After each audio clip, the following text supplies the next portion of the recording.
Your sister has better stage presence, Madeline. We're only thinking of the family's reputation. That was the first time my mother suggested someone else walk down the aisle, in my place. The air in the Reese sunroom was suffocatingly perfect. Glass walls catching golden California light, the scent of fresh-cut roses and citrus zest lingering like a trap. My mother sat in her usual chair, legs crossed like a diplomat, tea saucer balanced, pearls unmoved even when she delivered the blow. My father blinked slowly behind his Wall Street Journal, pretending he wasn't there. And Chelsea? She smiled over the rim of her cucumber water like someone who already knew the ending to this play. I forced a breath through my teeth, hands tucked under the table to hide the tightening grip. I wanted to laugh. Really laugh. At how absurd it was to be told, 2 weeks before my wedding, that I apparently lacked stage presence. As if this was theater. As if love was something you performed. Chelsea's heel tapped an irritating rhythm against the marble floor. It's not personal, Maddie. You've always preferred the background. This is just family optimization. She said it the way someone might describe feng shui, with detached precision. I didn't answer her. I was still trying to compute the language, the confidence, the cold efficiency. Not a single apology. Not even the courtesy of pretending this was my day. My mother stood and walked over to a side table stacked with stationery samples. She picked up one envelope and held it out to me as though offering charity. My fingers brushed the cardstock. My heart clenched. It was an invitation, identical to the one we'd designed together a month ago. But the names were different. Chelsea Reese and Logan Carter. The ink was embossed in gold, script flowing. My wedding date, location, and guest list, all intact. All mine. But the bride wasn't me. A ringing began in my ears. I put the envelope down slowly. You're serious, I said quietly. You're actually serious. Sweetheart, don't overreact, Margot said, voice dipped in condescension. This is a pivot, a graceful adjustment. You'll still be involved. Maid of honor, perhaps. Chelsea actually had the gall to wink. I stood up before my knees could give out. I need air. No one stopped me, not even my father, who briefly cleared his throat but said nothing as I left. Outside, the vineyard breeze slapped my face like truth. The Reese family estate stretched behind me. 6,000 square feet of curated legacy, manicured and manufactured. But what legacy, really? A gallery of illusions. I had spent years wondering what was wrong with me. Why every success, every client won, every milestone reached, was met with polite nods while Chelsea's simplest act was showered with praise. I used to think it was my quietness, my awkwardness, my refusal to fit the mold. But now I saw it for what it was. Convenience. Chelsea made Margot look good. Chelsea parroted her phrases, echoed her style, validated her control. I had been tolerated, but only until I made the mistake of thinking I could lead. That night, I didn't cry. I didn't scream. I didn't call Logan. Instead, I went back to the guest room, locked the door, and retrieved the fireproof folder from my suitcase. The one I had carried since our courthouse appointment 3 weeks ago. The one with the embossed seal and certified signatures. Inside was a marriage license. Logan Carter and Madeline Reese. Dated, notarized, filed, legal. I had filed it first, on purpose. Not because I expected a war, but because I trusted silence less than I trusted the law. Logan agreed, and we'd kept it between us. No family, no announcements, no Reese Wedding of the Year spreads in lifestyle magazines. Just us. And now, just in time. I tucked the license back in and reached for my laptop. I needed to confirm something. The wedding folder Margot had sent me last week. It was stored on a shared cloud drive. My cursor hovered as I opened it. Everything seemed normal, until I scrolled to a hidden subfolder marked Public Drafts. There it was, a full ceremony outline. Chelsea's entrance, 3:45 p.m. Margot's welcome speech, 4 p.m. Logan's custom vows, 4:15 p.m. My name didn't appear once. Even the florist's notes had changed the bouquet style, from my chosen dahlias to Chelsea's preferred calla lilies. Guest assignments were altered. The maid of honor was listed as nobody. A strangled sound escaped my throat. Not quite a laugh. Not quite a sob. I opened another tab and checked the registry. It had been modified. Stripped of the handmade ceramics Logan and I picked out. Replaced with designer crystal and gift cards to places I'd never stepped foot in. A life rewritten in spreadsheets. I closed the laptop gently, then stood and walked to the mirror. Chelsea looked like the Reese daughter, but I was the one Logan loved.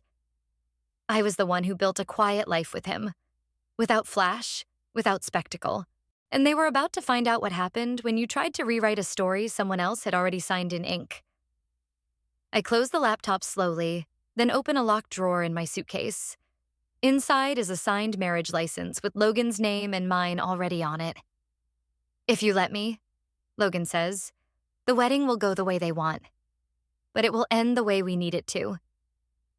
The candles flickered against the apartment's white walls, casting shadows that felt more comforting than the people I'd grown up with. Logan sat across from me at the kitchen table, sleeves rolled up, his hair still damp from the rain outside. It had started to drizzle just as he arrived, and somehow that felt right. Cleansing. I'd lit the lavender candles without thinking. A reflex, maybe. I needed the calm. "I'm listening," I said, though my mind still rang with Margot's voice and Chelsea's laugh like a serrated blade. Logan's eyes were steady. Not angry, not surprised, just focused. "Your mother and Chelsea think they've arranged a show. Fine. Let them set the stage. But if you let me, if you trust me, we'll take back the ending." His voice was lower now, grounded. "We don't need to stop the wedding. We need to finish it." I searched his face for anything resembling hesitation. Found none. "You're okay going through with their version?" I asked. "All the way?" He nodded. "They can decorate, they can lie to themselves, but they can't override the law. Or this." He reached into his coat pocket and placed a small black box on the table. I didn't move. "Open it," he said. Inside wasn't the ring my mother had insisted I wear. The overwrought, oversized monstrosity that looked more like a marketing campaign than a symbol of love. No, this was simple. Matte platinum. No diamonds. Just a small engraving on the inside curve. MR plus LC sealed, not staged. I swallowed hard. "When?" "Last month. After the courthouse." He looked at me. I knew they'd pull something. I just didn't know how far they'd go. I touched the ring gently, then closed the box. "You didn't tell me." "I didn't want you to feel like we were planning a war. I wanted you to believe we'd have a clean wedding if your family allowed it." He leaned forward, but I also didn't want them to win by default. I exhaled, shaky. "They're not going to win." He smiled. "Good, because we've already won." He reached into his bag and pulled out a folder, thicker than I expected. Inside were 3 items: our certified marriage certificate, already notarized, a signed affidavit from a witness, and an envelope containing a flash drive. "What's that?" He slid it across the table. "A recording. From dinner at your parents' place last weekend." My fingers froze. "You recorded that?" "I had to. Your mother didn't even hesitate when she said, 'We'll swap the bride after the rehearsal dinner. Madeline will thank us later.'" I felt the breath leave my body. "And Chelsea?" She laughed, said, "She's a designer, not a wife. This is best for everyone." It took every muscle in my face not to twist. "Who else knows?" I asked. "No one yet," Logan said. "But I've sent backups to my attorney. And to one other person. Someone we'll need on our side." I looked up. "Who?" "Your old friend. The one who plans events. She's already coordinating with the resort." I blinked. "Talia? I haven't spoken to her in—" "She remembers you. She's seen Chelsea steal before." She didn't hesitate. A laugh broke out of me before I could stop it. For the first time in 24 hours, I felt something uncoiling inside me, like steel returning to its natural shape. "You realize," I said, "that this could implode everything. Then we build something better from the rubble." He stood and walked around the table. I rose to meet him. His hand found mine, warm and grounded. He placed the certificate between us. "This is what's real," he said. "I'm marrying you. The rest is just stage." I pressed my forehead to his shoulder. He smelled like rain and conviction. We stayed that way for a long time. I didn't cry. There was no room left for tears, just plans. Later, after he left, I sat by the window, phone in hand. The rain had stopped, but the clouds hung low, like witnesses waiting to testify. I opened a message thread I hadn't touched in years, typed slowly. "Keep that clip. You'll need it in 72 hours. Madeline texts an old friend who is a wedding planner. Keep that clip. You'll need it in 72 hours. Chelsea emerges from the dressing room wearing the wedding dress Madeline ordered, and her mother applauds. The applause echoed longer than it should have. It wasn't loud, just deliberate.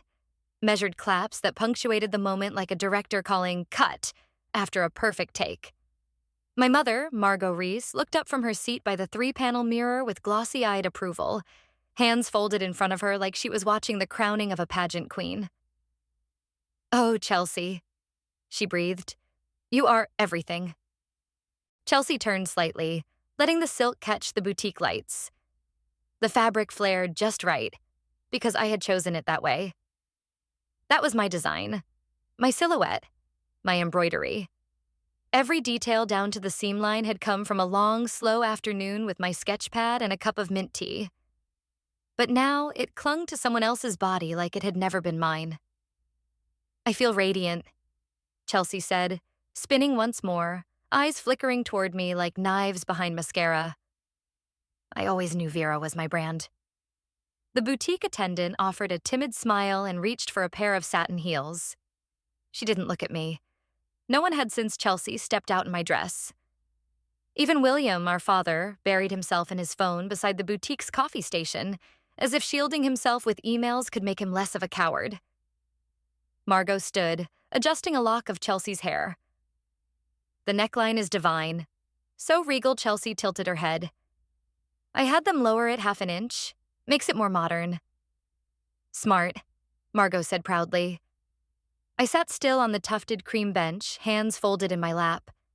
My own reflection hovered in the side mirror, less like a ghost, more like a witness. The quiet kind. The dangerous kind. No one had asked why I wasn't trying anything on. No one offered me a dress or a room or even eye contact. I'd been invited, technically, but presence didn't equal participation. Chelsea caught my gaze in the mirror and smirked. "You're so quiet, Maddie.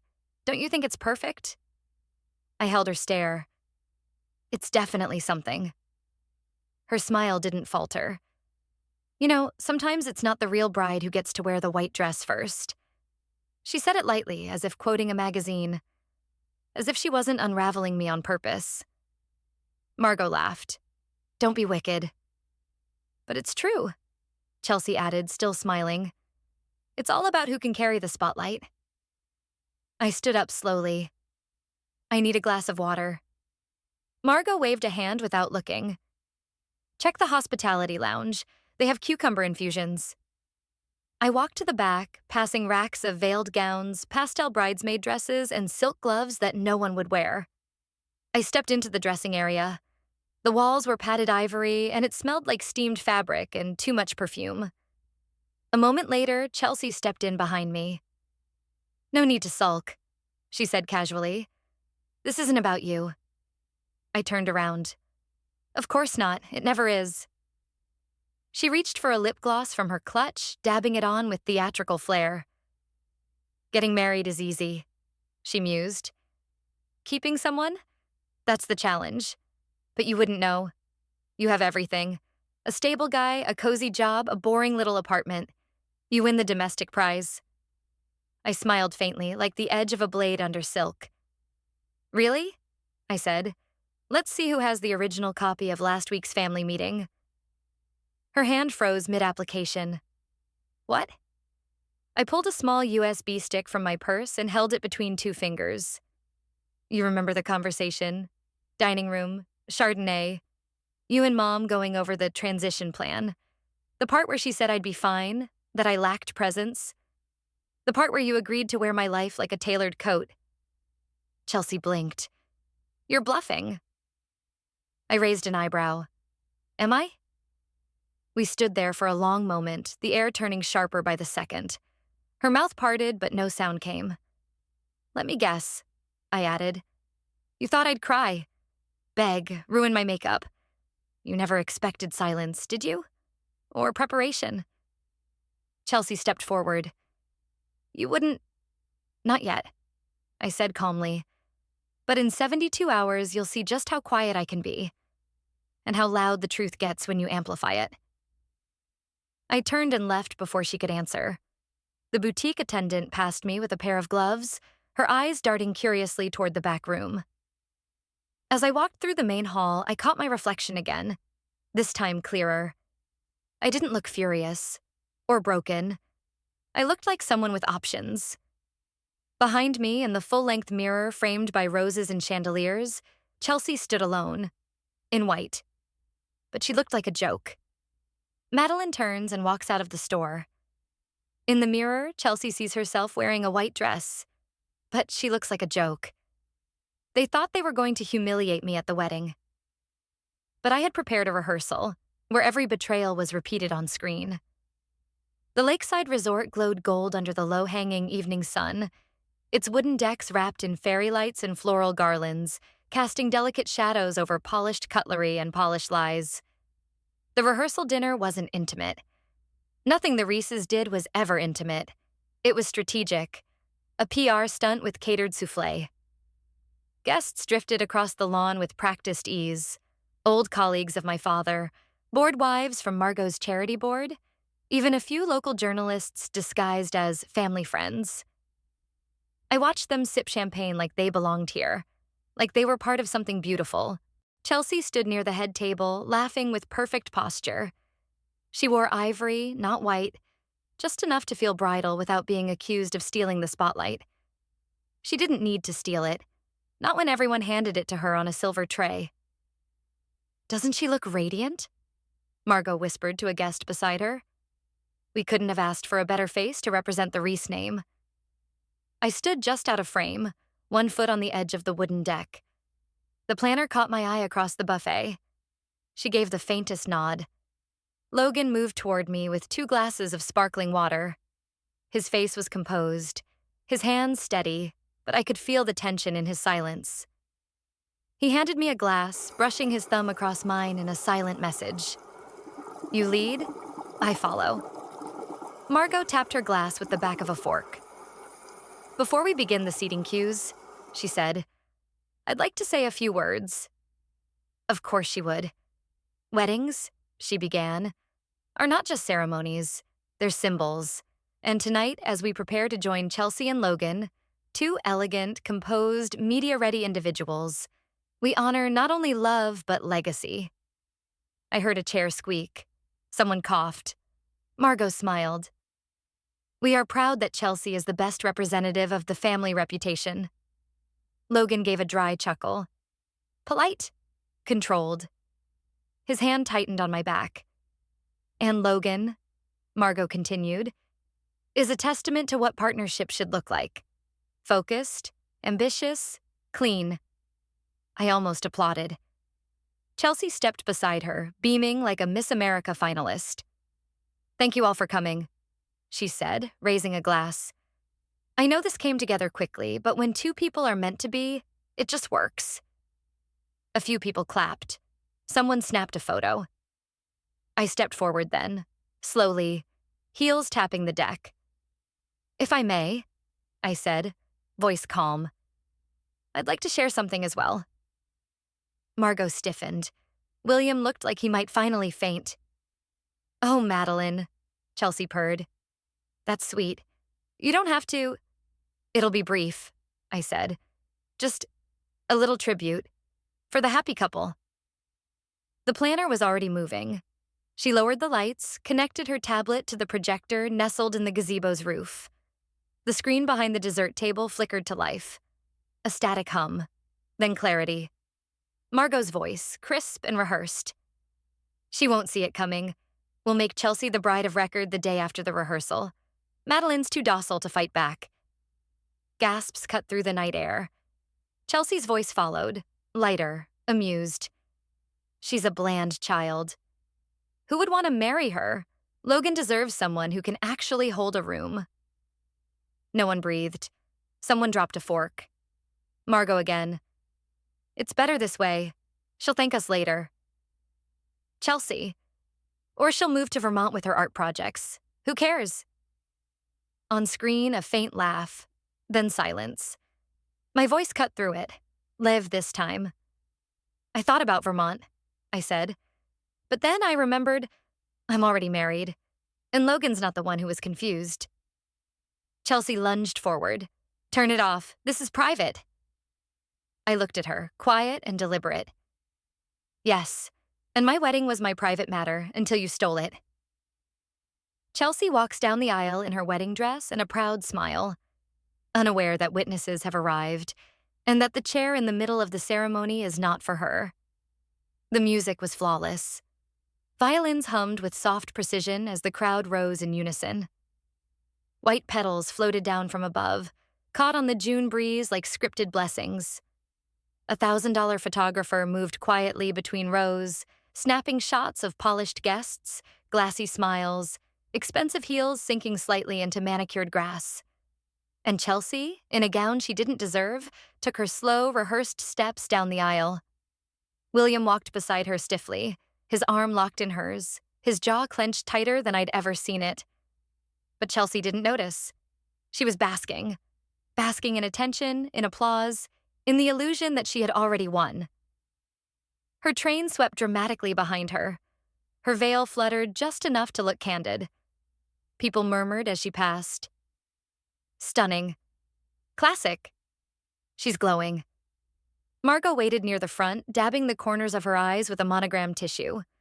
A stage mother's tears, equal parts pride and performance. William kissed Chelsea's cheek and stepped aside, taking his seat beside her with visible effort. Everything was poised, controlled. Everything. Except Logan. He stood near the altar in a navy suit that fit him like it had been tailored for truth. His hands were clasped, his mouth still, his shoulders tight. He didn't reach for Chelsea, didn't smile, just stared. Chelsea approached him, beaming. The officiant glanced at his notes, then smiled broadly at the audience. Friends and family, we are gathered here today. He didn't finish, because I stepped into view. There was no fanfare, no pedals, no music change. Just footsteps. Mine. I walked slowly down the side aisle in a soft ivory gown. Not showy, not loud. It hugged me in all the places Chelsea's dress tried to flaunt. I carried no bouquet, no veil, only a calm that no one had prepared for. The crowd began to turn. Gasps rose in waves. Margot half rose from her seat. What is... Sit, I said gently. My voice didn't rise. It didn't need to. Chelsea whipped around. What is she doing here? But I wasn't looking at her. I was looking at Logan. He stepped forward and took my hand in full view of everyone. I was never engaged to you, he said, turning toward Chelsea now. I signed to marry the person I love, and I let your family ruin their reputation. The silence cracked. One woman dropped her program. Another grabbed her husband's sleeve. Phones began to lift. Logan nodded toward a man seated in the second row. Our lawyer. He rose, held up a folder, and handed it to the officiant. A fully notarized, legally filed marriage certificate, the lawyer said clearly. Dated 4 weeks ago, signed by Logan Carter and Madeline Reese. The officiant stared at the paper like it had caught fire. Chelsea took a step back. This is a prank. This is a stunt. You stole my name, I said. You wore my dress. You let our mother pretend this was your life. But this, I gestured to Logan, the lawyer, the stunned guests. This is mine. The wedding planner emerged from the crowd and passed me a folder of seating charts. For the real couple, she said, handing it to Logan. Margot tried to stand again, but her knees buckled. She slumped back into the chair, pale. Chelsea turned on Logan. You let me plan everything. You let me walk this aisle. Logan didn't blink. You planned a theft. I let you walk toward the consequences. Her mouth opened, then closed again. But the sound that escaped wasn't a scream. It was a sob. Flashbulbs lit the air. Several guests were recording now.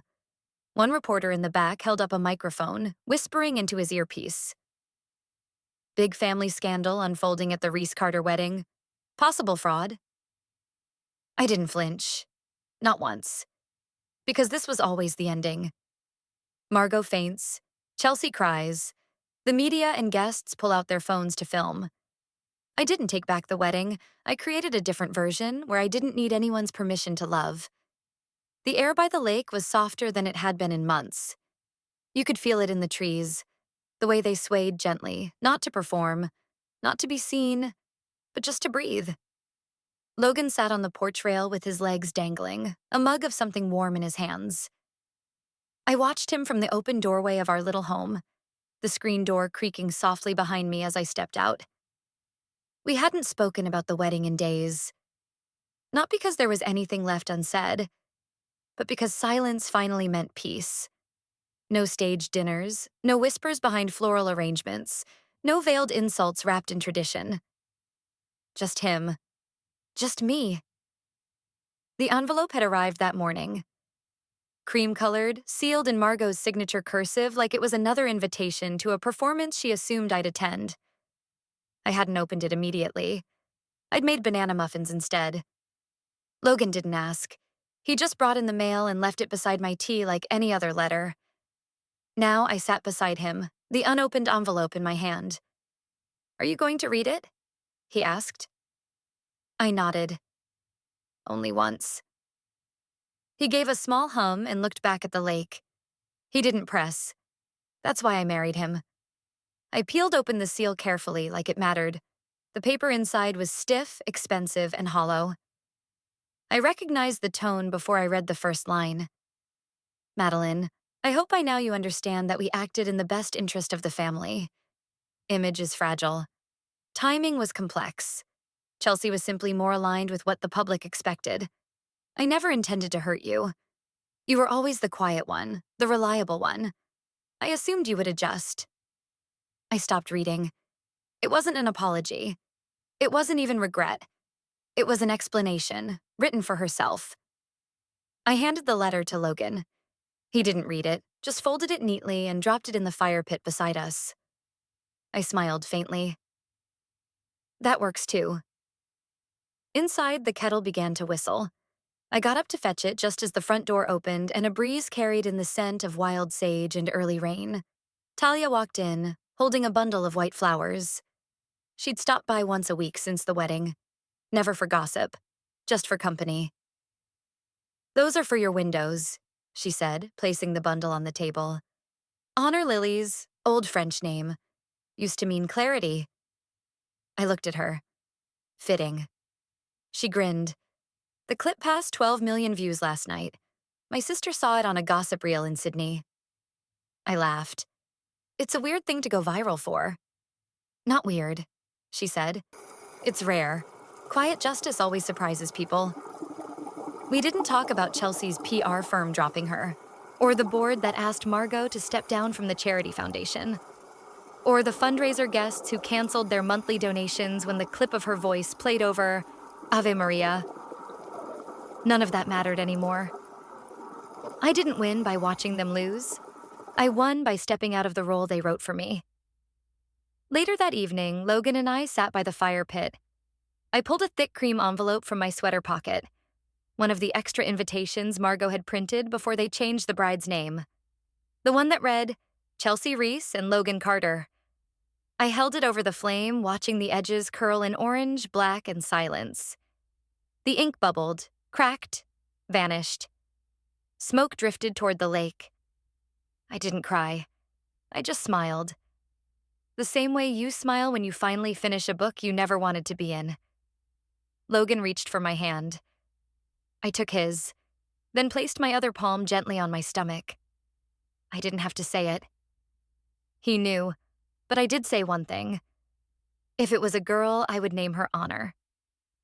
After a storm of betrayal and silent wounds, the truth stood taller than every lie stitched into that stolen white dress. In the end, Madeline didn't reclaim a wedding.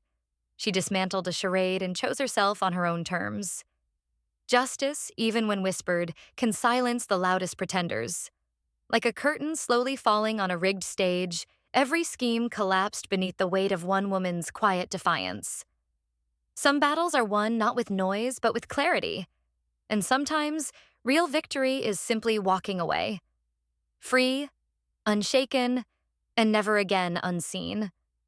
Like, share, and comment if this story resonated with you. Drop a 1 below if you've ever chosen self-worth over approval.